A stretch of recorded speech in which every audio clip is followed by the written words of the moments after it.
states coming in, states competing with others for critical resources. The New York governor lashing out today. There are no red states, and there are no blue states, and there are no red casualties, and there are no blue casualties. It's red, white, and blue. This virus doesn't discriminate. It attacks everyone, and it attacks everywhere. Typically, Americans come together in times of crisis, but are we doing the same in this moment? Good evening, everyone. I'm Lindsay Davis. Thanks so much for streaming with us. As we draw closer to the end of another month that we will never forget, we start the show with this image. This is a graph of the coronavirus cases at the beginning of the month, and with 1 day left in this month, this is where we are now. Almost half of the cases are here in New York. This region is reeling as the death toll continues to spike. Some states like Florida, as you can see in this drone footage, are now putting up checkpoints, singling out New Yorkers and travelers from Louisiana, New Jersey, and Connecticut, instructing them to isolate for 14 days. But what is happening in these regions, experts warn, will happen in most of the country if people do not stay at home. And that's why we begin tonight with the story of one town in rural Georgia dealing with the same challenges those of us here in New York now know all too well.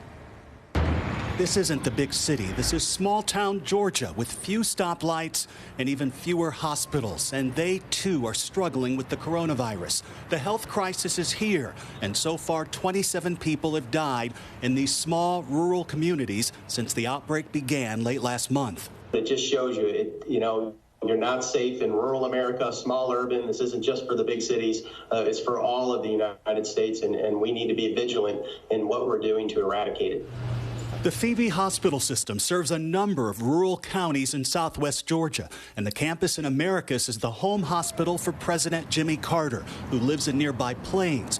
Nearly 500 people here have tested positive for the coronavirus, and they're still waiting on test results for another 1,000 or so patients.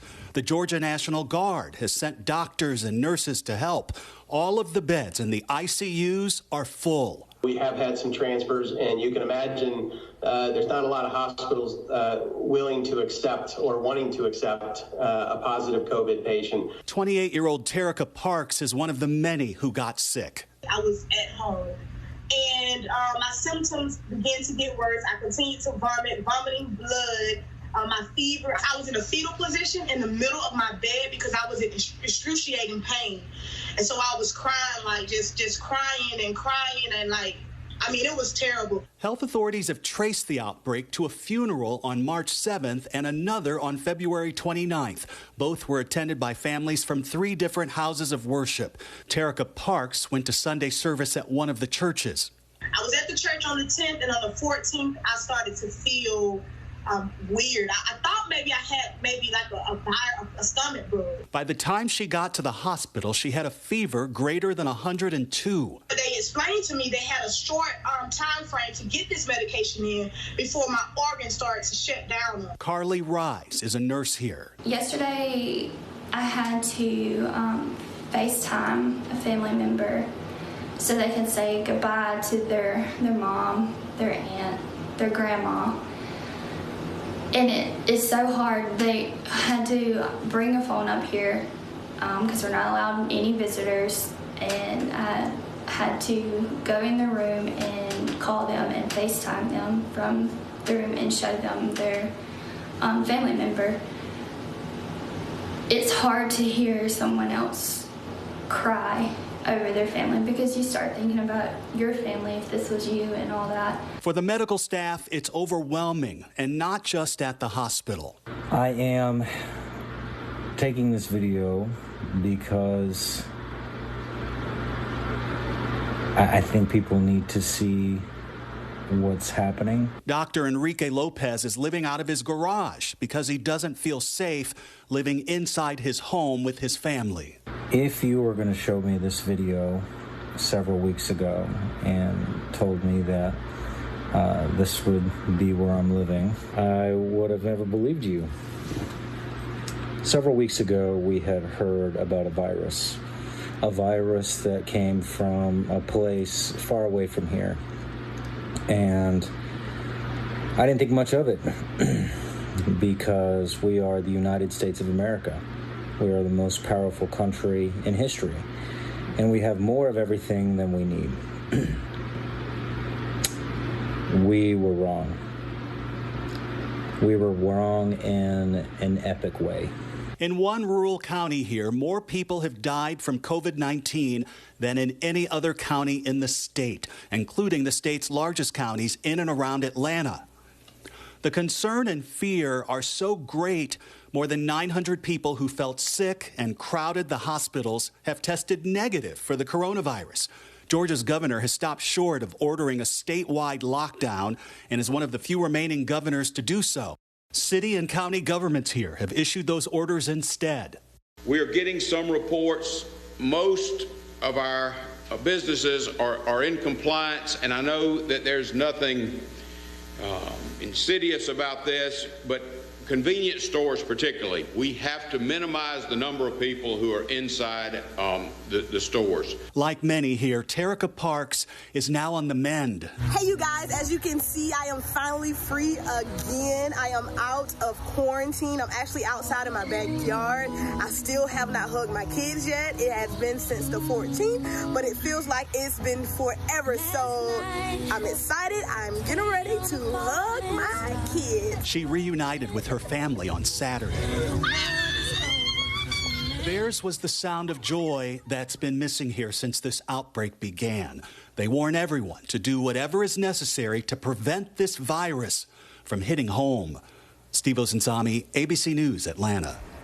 Love seeing that hug, and our thanks to Steve Osunsami for that report. And here in New York City, some of the most iconic sites juxtaposed with haunting images. The so-called crossroads of the world, Times Square, a virtual ghost town, a section of New York's famous Central Park now populated with makeshift medical tents. ABC's chief national affairs correspondent Tom Llamas takes us inside the city's crisis centers, which sadly may soon be replicated in other parts of the country. Please stay inside. Please pray for the people. Tonight, the governor of New York says the situation is painfully clear, and these images show it. A body loaded into a refrigerated truck outside this Brooklyn hospital. The city bracing for a mounting death toll, more than 1,200 lives lost. We've lost over 1,000 New Yorkers. To me, we're beyond staggering already. We've reached staggering. Help sailing in today. The naval hospital ship the Comfort pulling into New York Harbor, the 1,000-bed facility ready to take on extra non-COVID-19 patients. In the heart of Manhattan, a new field hospital specifically built for COVID-19 patients. We've done this in war zones, in earthquake zones, and things like that, so we know how to do this. We've never done it in some place like this before. The group Samaritan's Purse building it in just days. Starting tomorrow, this is going to be a working intensive care unit in the middle of Central Park, complete with hospital beds, ventilators, overhead lighting, even a negative pressure tube sucking all that contaminated air out, making sure the room is sterilized. As New York is pushed to the brink, health experts warn the potential U.S. death toll could soar as high as 100,000 to 200,000 people. I think it's entirely conceivable that if we do not mitigate to the extent that we're trying to do, that you could reach that number. The president forced to reverse an earlier proposed plan to reopen the country by Easter, now extending social distancing guidelines to April 30th. Dr. Anthony Fauci saying the task force argued strongly with the president to extend them, and the president listened. Challenging times are ahead for the next 30 days, and this is a very vital 30 days. We're sort of putting it all on the line this 30 days. Tonight, we're learning one of the latest victims is pediatric neurosurgeon Dr. James Goodrich from New York's Montefiore Medical Center. The world-renowned doctor making medical history when he successfully separated conjoined twin boys during a 27-hour surgery. Doctors across the country struggling to help families unable to visit their loved ones in the ICU. We make it a point to call families twice a day, but I can't imagine being that person on the other end, having to wait for that phone call, never knowing what sort of news you're going to get. An emotional toll also on nurses who are so often the critical link between patient and family. I just came from a patient's room. He's actively dying, positive diagnosis of COVID-19. and his family can't come, so I had to FaceTime his family, and it was just so heartbreaking. In New Jersey, 8 patients dying at a single nursing home. And 911 call centers stretched thin as well. In New York, a record 6,000 calls in one day. First responders also hit hard. About 5,000 members of the NYPD are out sick. More than 900 officers and 260 firefighters testing positive. And now in New York City, a $500 fine for anyone ignoring social distancing rules. The police and all our agencies are authorized to use fines. We've given enough warning. Tougher penalties in Maryland as well, where cases surged 400% in just the last week. 66 residents infected at one nursing home. The governor ordering residents to stay at home or risk up to a $5,000 fine or jail time. This region is about to be hit with the virus in the same way that some other major metropolitan areas have been. In Louisiana, officials say they need 14,000 ventilators and fear they could run out next week. If the metros and the rural areas don't take care now, by the time you see it, it has penetrated your community pretty significantly. Cases spiking in cities like Chicago and Detroit. This convention center in the Motor City is going to be turned into a 900-bed hospital. And in Philadelphia, this arena at Temple University transformed into an overflow hospital after cases in that city topped more than 1,000. And tonight in Los Angeles, the Naval Hospital, the Mercy, already taking on extra patients to ease pressure on so many hospitals. And Tom Yamas joins us now. Tom, just devastating stories. Curious, though, as you report on the human toll, what strikes you the most about this crisis? You know, Lindsay, I still hear from friends in other parts of the country, and they ask me, is it really as bad as it looks on TV? And I'm always shocked by that question because I tell them it's actually worse. And it's not to scare them, it's not to panic people, but we can't be in every hospital. But we're hearing from so many doctors, and they're telling us it's really bad. And then I always tell people the stat that I've been repeating. You know, over the past couple of days, on average, every 6 minutes, someone in New York is dying of COVID-19. When you hear that, it stops you in your tracks. It lets you know just how significant and serious this issue is. We have a massive naval hospital ship now on the west side of Manhattan in the middle of Central Park. We have a field hospital that was built in days by that Christian group. They're going to start seeing COVID-19 patients tomorrow. It gives you a sense of how real and how urgent this is. And Governor Andrew Cuomo said it today. It's happening here in New York. Tomorrow it's going to happen in your community. Right, Lindsay? just every 6 minutes. That is just staggering to hear that number. Our thanks to you, Tom Yamas. The warnings are clear. No community should expect to go untouched by this. As Tom just reported, the crisis keeps intensifying. And meanwhile, there's an ongoing issue in several states. Some churches are defying orders and carrying on with church service as usual. In Florida, a megachurch pastor was criminally charged after holding a Sunday service. In Louisiana, neighbors of another church were outraged by the crowd there. That's because that state is dealing with a looming crisis, something they have not confronted since Hurricane Katrina. Our Marcus Moore is in New Orleans. Tonight, for the first time since Hurricane Katrina, the New Orleans Convention Center transformed to deal with an unfolding catastrophe, and a usually vibrant city is bracing. This is the historic French Quarter tonight. It is shut down, and health officials fear that Mardi Gras, that brought thousands of people right here to Bourbon Street, may have helped to spread this highly contagious virus. Over the weekend, cases of COVID-19 in Louisiana soaring from roughly 2,700 on Friday to just over 4,000 today. We still have an awful lot of work to do to try to flatten the curve. But that didn't stop hundreds from flocking to Sunday services at Life Tabernacle Church outside Baton Rouge. They were all spread out, probably 1,200 or so. Some of the church's neighbors outraged. We have a right too, man. Y'all need to shut that church down. In Tampa, one megachurch pastor also defying stay-at-home orders. People have gone totally crazy. As the president said, he wants to get everybody back worshiping God come Easter Sunday. That needs to happen. But hours later, the president changed his tune, and tonight that pastor under arrest. His reckless disregard for human life put hundreds of people in his congregation at risk, and thousands of residents who may interact with them this week in danger. We are joined now live by Marcus Moore. And Marcus, this seems like a landmine. Government officials telling church leaders they cannot hold services. What about religious freedom? Well, you know, it's a very sensitive topic, Lindsay, and many legal experts will argue that religious freedom is a constitutional right, but not something that is absolute. So it can be trumped by a public health emergency. But you cannot help but realize the fact that this is an unprecedented time for so many people, and they want to lean onto something that they are familiar with, their faith, and for many of them, their church family. And that's what we have seen here in Louisiana this weekend. But I should point out that other churches that have continued to gather together, they've done that virtually using live streaming on the internet to hold church services without putting so many people in such a close space. Yeah, really a gray line with that separation of church and state. And also, Marcus, what are you hearing officials say about the state of Louisiana being prepared to deal with this crisis? Well, Lindsay, they are preparing. They are right now, as you heard in that piece, preparing the convention center with 1,000 beds.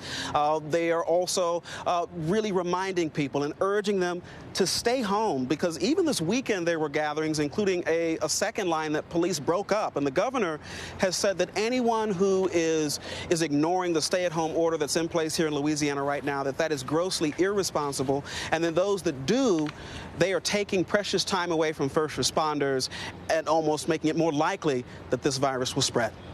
All right, Marcus Moore, thank you very much for that report, Marcus. Now to the latest on the group of passengers stranded at sea. Their coronavirus-infected cruise ship is trying to dock after 4 people have died and many on board are reporting flu-like symptoms. The ship has been turned away by other countries, and leaders here in the U.S. are also calling for the ship to find another place to dock. ABC's Victor Kendo is in Florida and joins us now with the latest. Victor?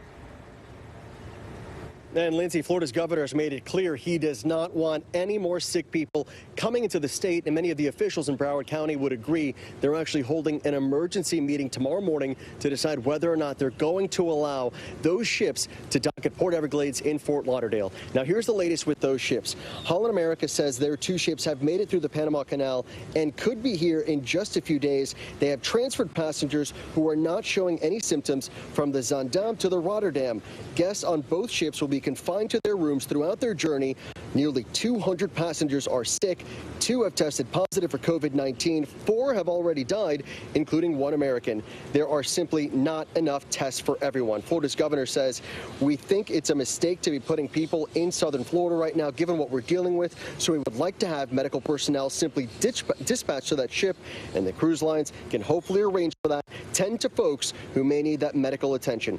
Governor Ron DeSantis also monitoring the roadways over the weekend. He ordered checkpoints on I-95 along Florida's northern border to screen travelers for COVID-19 hotspots, possibly coming in from New York and even Louisiana, where Marcus just reported we're seeing a spike in cases there. And those new travel restrictions follow a similar order we saw last week, where visitors coming in from New York, New Jersey, and Connecticut are being told to quarantine for 14 days under the threat of 60 days in jail.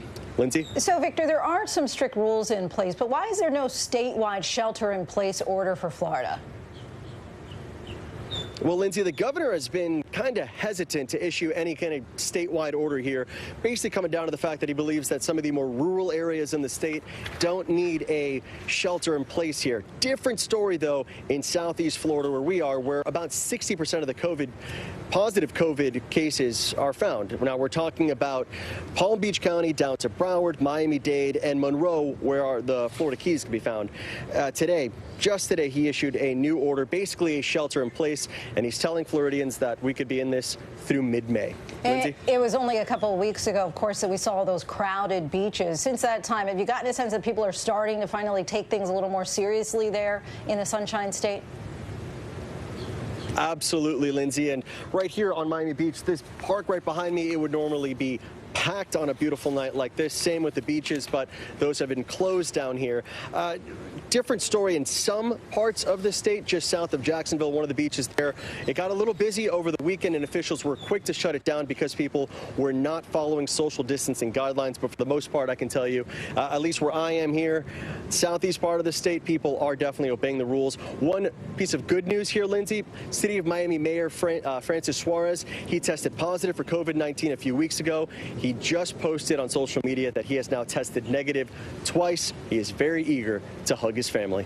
Lindsay? I bet indeed. Some good news there, and also that people are abiding and not right behind you in an empty live shot. So we appreciate that report. Victor Akendo, thank you. And when we come back on this National Doctors Day, the healthcare providers on the front lines and their dire warnings. Terrified doctors and nurses still saying they don't have enough protective gear, and now reports of medicine shortages. The crisis overseas, the death toll still mounting in Italy and Spain, but there is a bit of a relief in some of the numbers coming in there. And later in the show, how some of the challenges President Trump has faced in the Oval Office may be instructing his moves during this crisis. But first, our myth bust of the day. Does drinking alcohol treat coronavirus?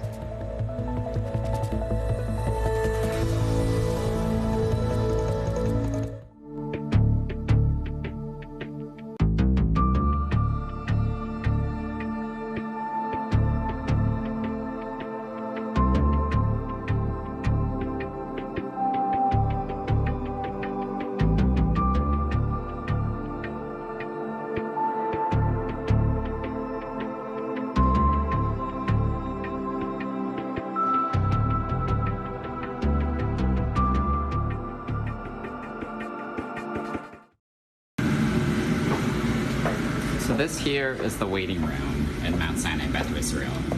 It's Saturday afternoon, just after noon, a little after 12 o'clock, and you can see that the waiting room is totally empty. I think one of the things that really scares me about this disease is that we're not seeing a lot of low acuity patients. People are really, it seems like they're afraid to come to the hospital. Normally at this time of the day, we try to keep the waiting room as empty as possible. We want to make sure that patients can get seen and evaluated by a doctor, so we try not to use the waiting room, but it's pretty uncommon to see it completely empty like it is right now. It really just speaks to the anxiety that we're seeing in the community, that people are afraid to come to the hospital right now. Yeah, just an eerie scene right there. And as you just saw, doctors and nurses continue to fight on the front lines of this crisis. That doctor talking about the changes that he has seen in one section of the hospital, while in other sections of that New York City hospital, the battle against COVID-19 rages on. These brave medical professionals are working around the clock and in many cases face dramatic shortages of masks and other protective gear. ABC's chief national correspondent Matt Gutman has a look inside the kinds of conditions that they're facing. Tonight, the virus attacking frontline doctors and nurses. Miami ICU nurse Araceli Buendia Illegan, who treated thousands of patients over 3 decades, on Friday dying with alarming speed. She'd mentored her niece Joanna, also an ICU nurse, in England. How do you feel going back to work? What does that make you think about?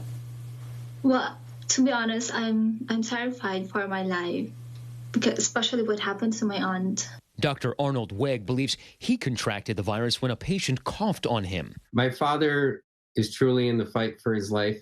Weg is a 63-year-old grandfather of 6 and a marathon runner. He's now in intensive care for the first time as a patient. Yesterday was my parents' 38th wedding anniversary, and this is the first time they couldn't spend it together. Hospitals now reporting drastic shortages of masks and protective gear. Doctors telling us they have a single mask assigned for an entire week. A national survey found 88% of cities do not have adequate supply of PPE. I have nurses that call me on a daily basis to tell me that they're scared, to tell me they don't know what to do. We didn't sign up for this. Mary McDonald recorded this video saying it's not just supplies, it's basic medication. We're out of Tylenol. We're out of Tylenol. I don't know what I can do to save people anymore. Tonight, California officials warning they're on the verge of a massive spike. The state has at least 5,700 cases and rising. When the mayor says that he's seeing a surge in Los Angeles, where is that? It's all over. So what's probably most concerning is the number of COVID-19 patients who need ICU admission doubled over the weekend. But testing is slow. On average, it's taking 7 days to get results. We have currently over 60,000 tests waiting for results. One doctor on the front lines facing a cruel twist of fate. This moving image showing Arkansas medical resident Jared Burke's social distancing from his own 1-year-old son, Zeke. And then on Saturday, an EF3 tornado destroying his family's home. It felt like the house lifted up and then slammed back down. I was saying, God, I'm not ready to die yet. And luckily, I guess he heard me because I'm still here. And north of Seattle, the latest example of how infectious the virus can be. A choir meeting on March 10th for a rehearsal after the outbreak had started. They tried to practice social distancing and used hand sanitizer, but tonight, 45 of the 60 who attended are infected. At least 2 have died. And Matt Gutman now joins us live with more. First thing that struck me was that they said they're out of Tylenol. But let's talk about testing here. The California governor told you that they are the wait for results. I think he said 60,000 tests. People are still waiting to get results. He called it alarming. So what's the state doing to try to change that? Well, let's just get to that alarming part. That means that there are probably thousands of patients out there who are COVID positive who might be out in the public still. They are trying to get testing in more cities, but the problem is there is no centralized testing regime in the whole state. So it's county by county. To give you an example, L.A. had 0 testing by the county over the past week. Now it's up to 2,000 a day. They hope to get up to 10,000 a day next week. But again, the issue is that lag time right now taking 7 to 12 days. They need to get it down to 24 hours to 48 hours for it to actually make a difference, Lindsay. All right, Matt Gutman, our thanks to you. And we still have much more to report out tonight. The severe weather outbreak, the harrowing images coming in, the threat, sadly, is not over. And our closer look at the different approaches that some states are taking amidst this crisis. But first, our tweet of the day, what the police in D.C. are playing while they tell people to stay inside their homes.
Much of the U.S. is obviously gripped with the impact of COVID-19, with more than 159,000 cases nationwide. So let's take a look by the numbers at just how states are responding.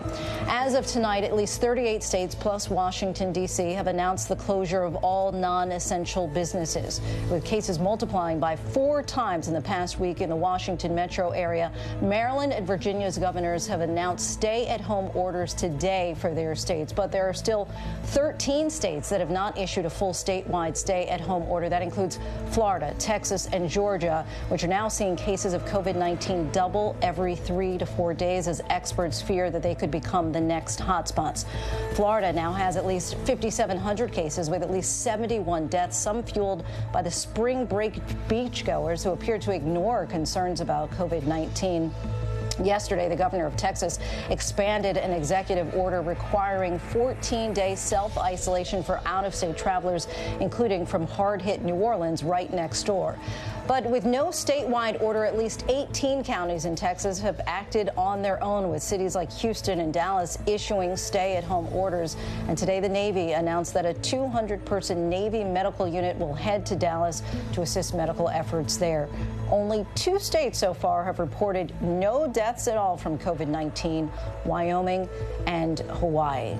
And we still have much more ahead tonight on ABC News Prime. A front row at the Trump show. Next, our own John Carl talks with us about his new book and what may surprise you about the man he's been covering for decades.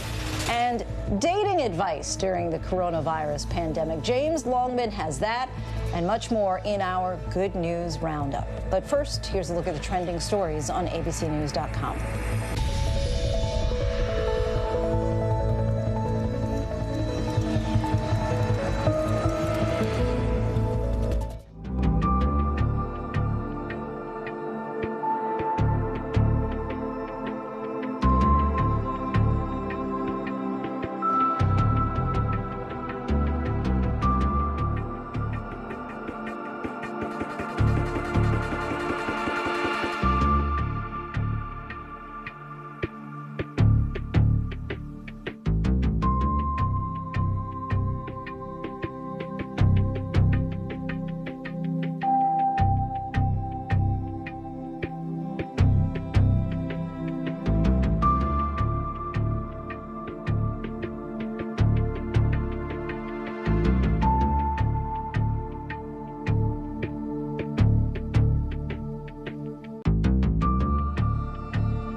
ABC News, straightforward.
A staggering new development in New York City. A field hospital popping up in Central Park to treat novel coronavirus patients, part of the all-hands-on-deck effort to combat the surge in hospitals. The last 5 days in the city, the busiest ever for EMS, with more than 6,000 911 calls a day. This is unprecedented. We've never seen our EMS system get this many calls, ever.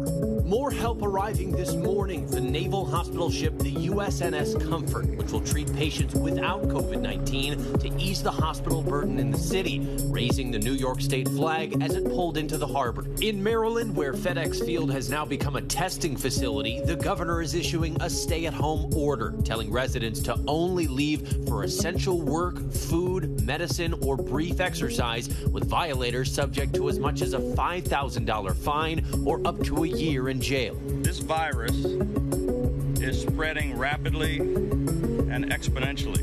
In 2 weeks' time, the D.C., Maryland, and Virginia areas could look like New York. The normally bustling streets of Moscow deserted Monday as the government orders a citywide lockdown. Moscow accounts for more than 1,000 of Russia's 1,800 cases. The Holland-America Zaandam stranded at sea for more than 2 weeks as coronavirus spreads through the ship. So we're stuck on the ship. We can't go anywhere because we're not healthy, I guess, or something. More than 170 people on board are already sick with flu-like symptoms, and at least 4 have died as the captain fights to get proper tests delivered to the marooned vessel. This was Jonesboro, Arkansas. That is an up-close image of an EF3 tornado ripping through different shops. Thankfully, a lot of people were not in those stores because of the coronavirus. So they had kind of a fortunate, only a couple of injuries. No one was killed. And look at this mall. This is the damage in the mall. This tornado was on the ground for 12.6 miles, about 16 minutes. So it was cooking. It was moving fast.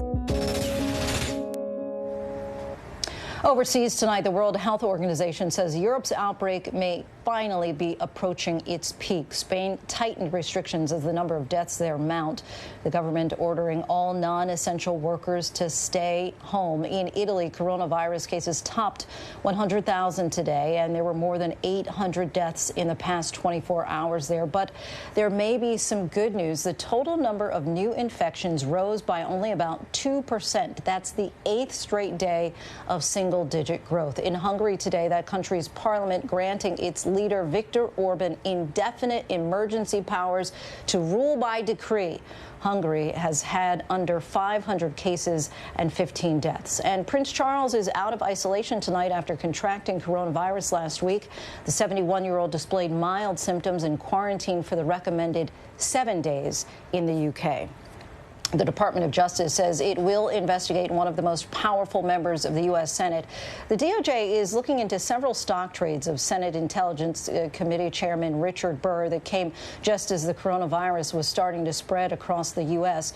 Burr sold about $1.7 million in stocks just days before the steep sell-off. Many in key industries hit hardest by the coronavirus. Burr has repeatedly denied any wrongdoing. An attorney for the senator defended the trades by saying that they were, quote, based on public information. And now let's welcome ABC News Chief White House Correspondent Jonathan Karl. For the last few weeks, we've regularly seen him in the front row of the White House briefing room asking President Trump the key questions as the country wrestles with this growing pandemic. And he's been covering Donald Trump for decades, going back to 1994 when John first interviewed him at Trump Tower as a young reporter for the New York Post. Now, John is out with a new book, Front Row at the Trump Show, chronicling those years of coverage from New York to the 2016 campaign trail to the White House. And Jonathan Karl joins us now. John, thanks so much for joining us, and congratulations on the book. Thank you very much. So many rich stories in the book, but I want to start out by asking you about this current crisis and the president's response. How does this compare to how he's handled previous crises in his career and in the White House? And in your mind, do you think that he's changed at all as far as how he's dealing with this, or do you see the same Donald Trump that you've been seeing for decades? Well, first of all, Lindsay, one thing that's amazing about this is really the first external crisis, really grave external crisis that Donald Trump has faced. There have been many crises over the course of his first three years, many of them in some sense spurred by his own behavior. You know, the Mueller report, the impeachment investigation, the controversy over the travel ban, the situation with separating of children at the border. But this is the first crisis that is purely external that he's had to face. And I think one thing that is amazing about watching this is how similar he is to the guy that I met in 1994 at Trump Tower.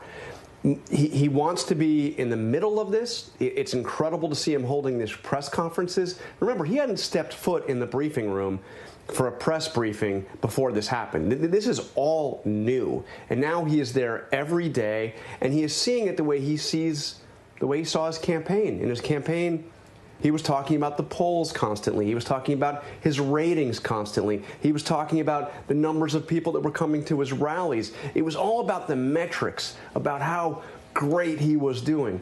And with this, it's a serious crisis. I'm not saying he's not taking it seriously, but you see him talking about it in the same way. He talks about the ratings. He was marveling at the ratings for his briefings, citing a New York Times report that said that he gets more people watching his briefings than watch the season finale of The Bachelor or Monday Night Football. Marvels at that. He's talking about numbers in terms of the numbers of people infected, the numbers of people who are going to die. Very grim statistics, obviously. And he was, as you remember, very famously came out on February 27th and said that there were 15 cases of coronavirus in the United States, which was true at the time, and said that very soon it would be going down to zero. He was setting up his metrics, his numbers, and now the numbers are way out of whack. So we saw him come out yesterday because Anthony Fauci had convinced him that there was a very real chance that 100,000 Americans could die as a result of this. So he grabbed a hold of that number, he changed course, keeping the restrictions in place. But he used it up against a different metric, which were reports that if nothing was done, more than 2 million people could die. So now again, it's all the numbers, as if it's ratings, as if it's reviews. And of course, the way he's dealt with the press on this has been entirely consistent with how he has behaved since the early days of his campaign. And of course, the president has been criticized for spreading misinformation in his daily briefings and playing down the health threat early on, as you mentioned. So how do you handle that balance of when to directly challenge him on misleading information or just not telling the truth? It's an interesting challenge. It's unlike any major political figure I've ever covered. And I've had a chance to be in the White House covering 4 different presidents. This one is entirely different. And the thing is, when you go into an interview with him or into a press conference with him, you've got to be prepared to fact check him in real time because you don't know what he's going to come up with. You need to have your backup. And you know, our job is not to be the resistance. We are not the opposition party. That's what Donald Trump wants to portray the press as. So but you have to correct misstatements. You have to correct factual errors. I had a fascinating experience that I described in the book during the 2018 midterms when I interviewed Donald Trump backstage at a rally. And I hit him as aggressively as I could with all of the cumulative force of all the misstatements he has made as president. And he said to me something that was fascinating. He said that he tries to tell the truth, that he tells the truth when he can. And it struck me as an amazing admission. It reminded me of something. I had a college friend who once told me, I would never lie to you unless I had to.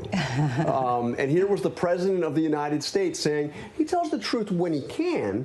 But the interesting thing about this experience is I interviewed, again, it was backstage at a rally. There were some 10,000 people, this arena in Fort Myers, Florida. And when the interview was over, it was a fairly contentious interview, but it was a good interview, and he seemed happy with it relatively. He brought me out from the little room where we were did the interview to introduce me to the people he was with. He was with Ron DeSantis, who was running for governor of Florida. He was with the current governor of Florida, who back then who was running for Senate, and their wives. He brought me back in and he said, "I want you to meet the great Jonathan Karl. This is the great Jonathan Karl of ABC News." You know, puffing me up, making me, and he said to me 3 separate times back there, "Are you going to watch my speech? Are you going to come out and watch? I've got a great speech. Are you going to come out and watch?" And of course, I was there as a reporter. I was going to watch his speech. So I went out, and I swear to you, Lindsay, within 3 minutes, he had the 10,000 people in that arena looking in my direction and the direction of the other reporters, in that pen on the floor of the arena, taunting and jeering at us and talking, because he was talking about how horrible we were, the horrible people. We were dividing the country. We were doing such terrible things. And all of these people suddenly were looking at me, taunting and jeering and saying these, chanting, their favorite chant is CNN sucks, which ends up being kind of a generic way of taunting all of the press, not just CNN. And I couldn't get my mind around the fact that this is the same guy who just minutes earlier was introducing me to all his friends and talking about what a great guy I was. And, anecdotally, I wanted to kind of touch on that. You tell several stories in your book about moments when you saw him outright lie, a moment that you're sitting at the desk and he's talking about a phone call. So how delicate is that of a dance of remaining the objective reporter but calling him out, as you say, in real time? It's a real challenge because you have to remember that when he came into the White House, his then chief strategist, Steve Bannon, said that in a famous interview in the New York Times, of all places, he said the media is the opposition party. It's not the Democrats, it's the media. That's our real opposition. And then Donald Trump himself took that on and started calling the media the opposition party. So if I act in a way that looks like I am just another opponent of the president, I play right into that strategy. We know what that strategy is. He explained it to Leslie Stahl during the 2016 campaign when Leslie Stahl challenged him, said, "Why do you say all this stuff about the media? You don't believe this." And Trump told Leslie Stahl, "I do it so that when you report something negative on me, they won't believe it." And that's exactly right. If we are seen as just another, like a spokesperson for the Democratic Party. We failed, but you have to correct the misstatements. So it's not an easy. It's a delicate balance, and it's one I have to do every day covering the White House. You extensively covered Trump's rise through the 2016 campaign in your book. How much do you think that this current crisis is going to change how he runs in 2020? Do you think he's going to rely on the same playbook, or is he going to have to change his approach? I wrote this book because I had experienced, I truly believed history in a way that maybe no other White House reporter had, because we've never had a president like this, and especially one that I had had such a long relationship with, that I had first met 25 years ago. And we through the crush of the breaking news, and this has been such an exhausting news cycle. Think about it, for 5 years since he first started running, almost 5 years ago, that I didn't have a chance to look back and re-examine those moments, tell people about those moments, and then do more reporting on them. But I think that he has been in some ways remarkably consistent. And Lindsay, I get a feeling that, as erratic and unpredictable as he is, because he is, he governs by gut, he does everything, he changes radically, swings radically, and sometimes in the same day, different positions. But in some ways, I find him incredibly predictable. I find myself feeling that I know exactly where he is going to go. You can't reflect that in your reporting necessarily, because it's a hunch, but I'm telling you, it's almost always right. You know where he's going to go, even when it's a wild swing to from where he is now. So he's predictably unpredictable, I guess, is the saying there. All right, Jonathan Karl, thank you so much. I really enjoyed. I've gotten about halfway through. I would have finished the book over the weekend, but I have a 6-year-old at home. But enjoyed the book very much. Again, his new book is out, Front Row at the Trump Show. Jonathan Karl, thank you so much for your time and for the book. Thank you. Next on ABC News Prime, we pay tribute to the man hailed as the dean of the civil rights movement and the French florist whose kind actions are helping grieving families tonight. If you've had a tough day, stick around with us. James Longman, he's going to try and put a smile on your face.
Can you hear the applause there? On this National Doctors Day and across the city, praise in the form of claps for our heroes, the doctors, nurses, and other first responders on the front lines, trying their best to keep us all safe, putting their own lives at risk, putting their lives on the line as this crisis grows worse here in New York City and beyond. And next, you cannot underrate the power of a smile and a laugh, especially in these challenging times. James Longman has our Good News Roundup. James.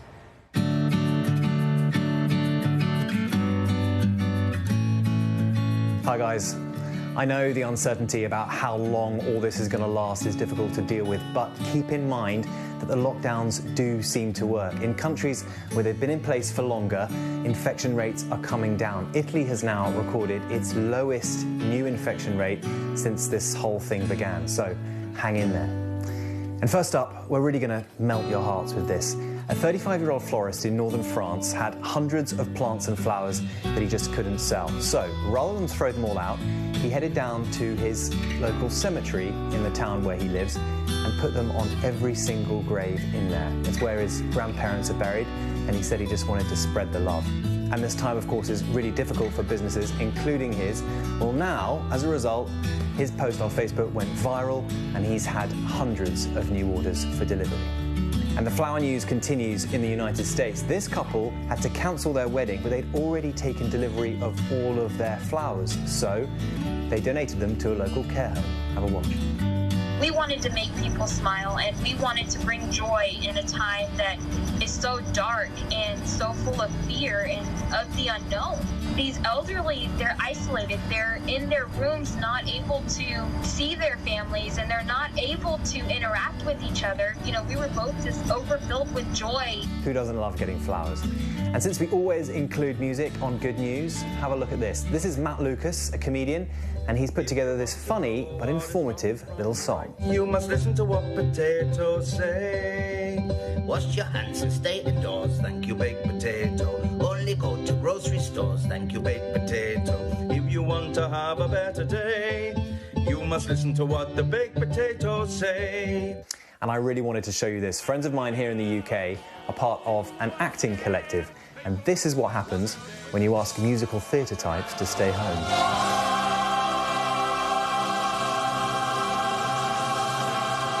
I'm thinking about trying to do one of those myself. Now, we all might be in isolation, but some of us are finding new and creative ways to date, like this guy in New York City. I looked out my window and saw this girl dancing, perhaps to a TikTok song. I needed to say hi to her, so I waved out on my balcony. She waved back. I grabbed my tape, pen, drone, and paper. Then I wrote down my digits and sealed it on my drone. 2020 has been off to a terrible start, but I still needed to shoot my shot. She picked up my drone, and I guess it worked because I got a text from her an hour later. I asked her out to dinner, but she said how. I had to do some thinking. 5 p.m. hits. It was time for our date. Wait, where is she? Just kidding. We follow the rules. I waved out on the balcony. She waved back. I told her she looked beautiful. You look beautiful! So we got on FaceTime and ate our matching organic microwavable dinners together. We spoke to Jeremy about this now viral video of his successful effort to woo his neighbor.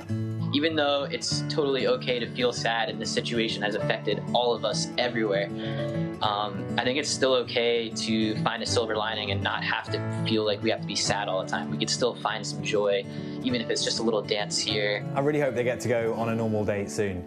And John Krasinski has joined the Good News train. He's put together a little Good News show on YouTube, a little bit like us.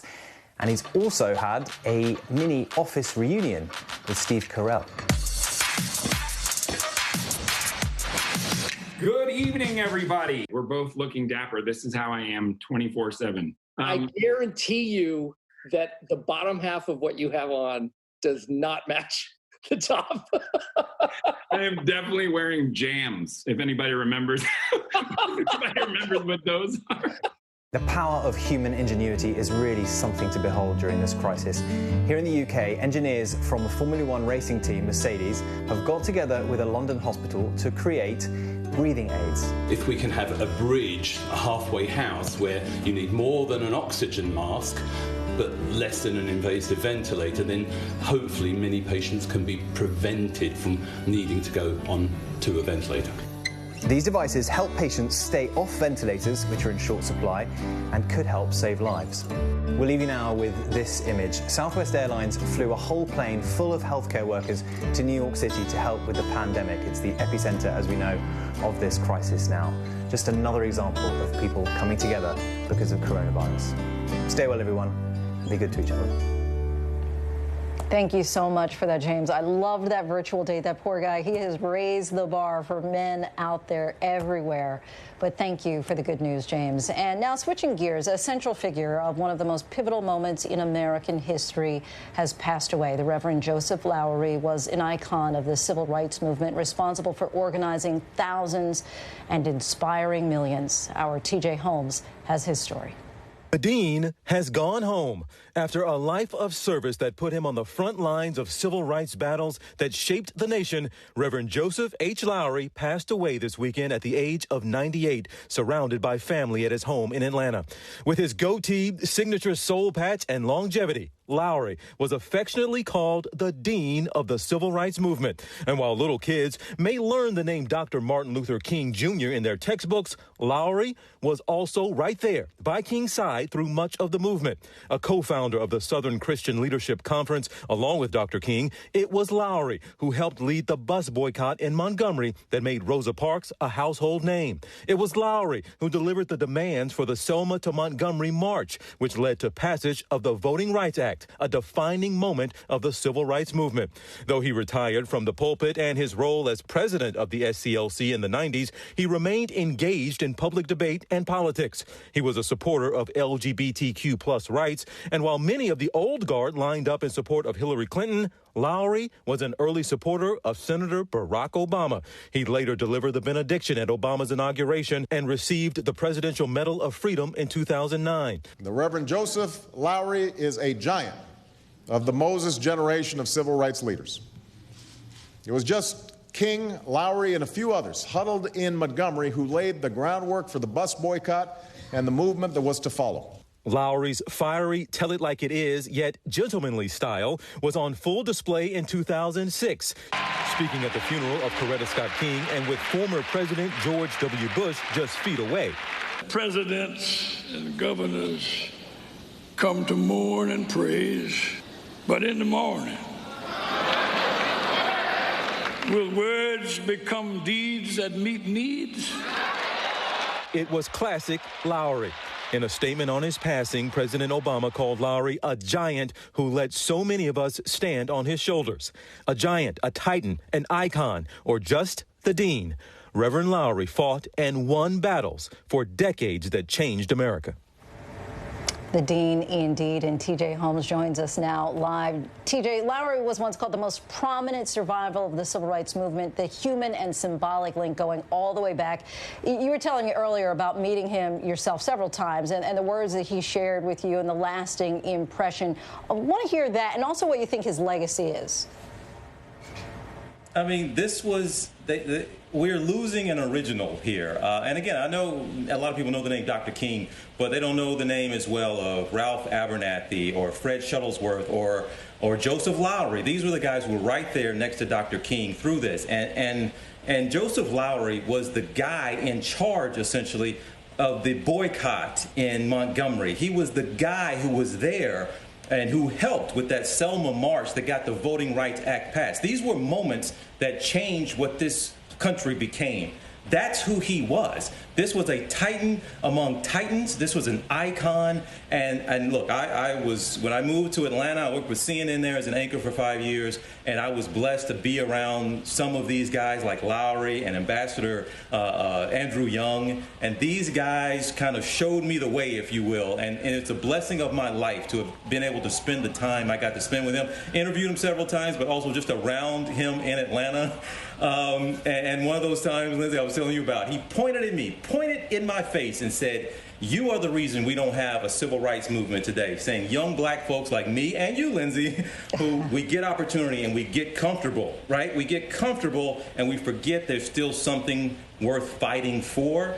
And that kind of sticks with you, and that will be with me the rest of my life. And he was such a profound man, so esteemed, but also had a sense of humor. Talk to us about that moment when you talked to him after he had gotten the Presidential Medal of Freedom.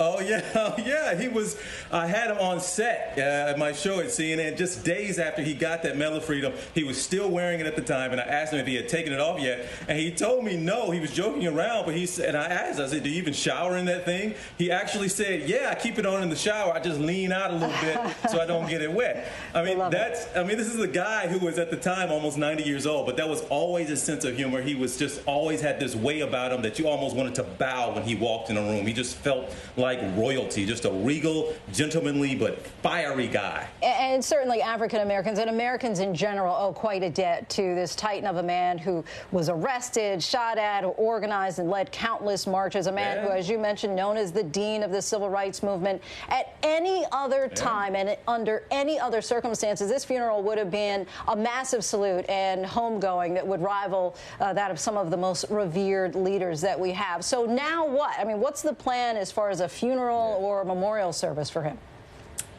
Yeah, this is just where we are now, and a lot of families are going through this, right? I had a member of my family over the weekend. Someone passed. They had to stream the funeral. A lot of people are going through this right now, but for someone like Joseph Lowery, who would get something, the equivalent of a state funeral, everybody would show up to his funeral, the biggest names in politics, and you could imagine, they can't do it because of where we are with coronavirus right now. And they have put out a statement, his foundation, saying that they're going to do a private family funeral, but they hope to do a larger public event sometimes late summer or in the fall. So we still could see that, but this is just where we are right now. But I'm really appreciative to you guys for taking the time to still give this man his props, to take time on your show. I know a lot's going on in the world, but this is a man who, no matter what's going on, deserves his moment. For sure. Could not agree with you more. This was necessary. And TJ Holmes, we thank you for bringing his story to us. Thank you, TJ. And before we go tonight, the image of the day, the Statue of Liberty and the naval hospital ship USNS Comfort in the New York harbor. We are so grateful to those sailors on board. And that is our show for this hour. Be sure to stay tuned to ABC News Live for more context and analysis of the day's top stories. I'm Lindsay Davis. Thank you so much for streaming with us. Have a good night.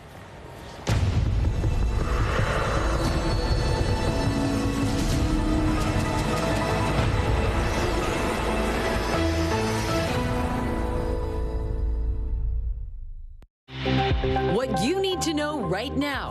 The coronavirus death toll here in the U.S. climbs to more than 2,500. We'll speak with a critical care doctor on the ICU front lines in a growing hotspot, New Orleans. Finding peace in the pandemic. Best-selling author Deepak Chopra on lessening your stress and anxiety.